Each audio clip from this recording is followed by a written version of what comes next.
Hey, this is Yako, and this is the review of the Satechi M1 wireless mouse that nobody asked for.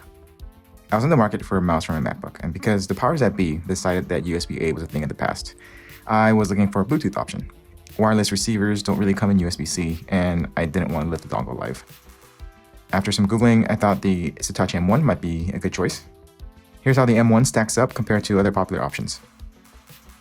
But for me, what really mattered were portability, meaning size and battery life, and of course, performance. The M1 is small, like really small, which means it can fit in any of the pockets in my backpack, which is good. But being as tiny as it is, there's not much in support where the palm meets the mouse. So I can see it being kind of painful after long-term use, but it's not a deal breaker. It's not like I'd be hands-on for hours. I take it battery life is pretty obvious. I already have plenty of things I need to plug into the wall at night. I just didn't want to remember to put another one on that list.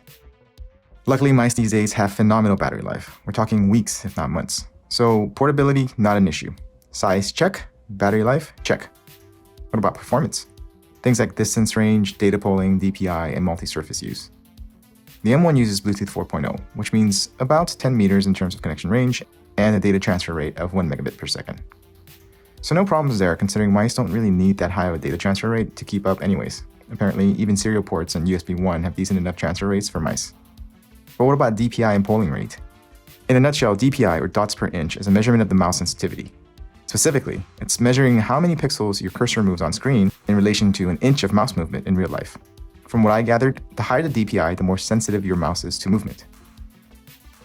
A DPI of 1000 means the cursor moves through 1000 pixels on screen for every inch the mouse moves, and 1400 pixels with the same inch movement for a mouse with a DPI rating of 1400.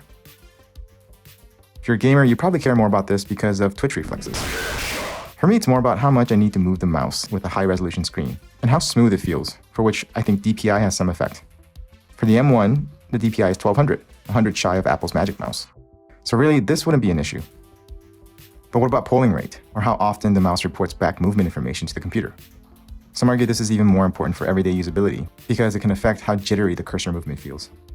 In my very unscientific test, here's what the polling rates look like. And, as reference, here's how the built-in trackpad fared. And finally, multi-surface use. Really, this is more about whether the mouse works on surfaces that are shiny, like glass or plastic. And unfortunately, the M1 does not. The weird thing is, going by the specs, the M1 should be pretty solid, right? Great battery life, decent DPI, and polling rate, current Bluetooth version. But despite what the numbers say, there was a noticeable uncomfortable feel to the movement of the M1. I'm not sure if it's the placement of the sensor, or maybe it's just really sensitive to movement, but how do I explain this? There seems to be some residual movement when the mouse is picked up. Usually, when I pick up a mouse because I'm running out of space, the cursor will stop moving. But with the M1, the cursor still kind of moves along, which is something that you need to get used to, I guess. Another thing that kind of bothered me, I admit this is not a big deal for most people, but the color is off. It doesn't match the MacBook that it's supposed to be paired with.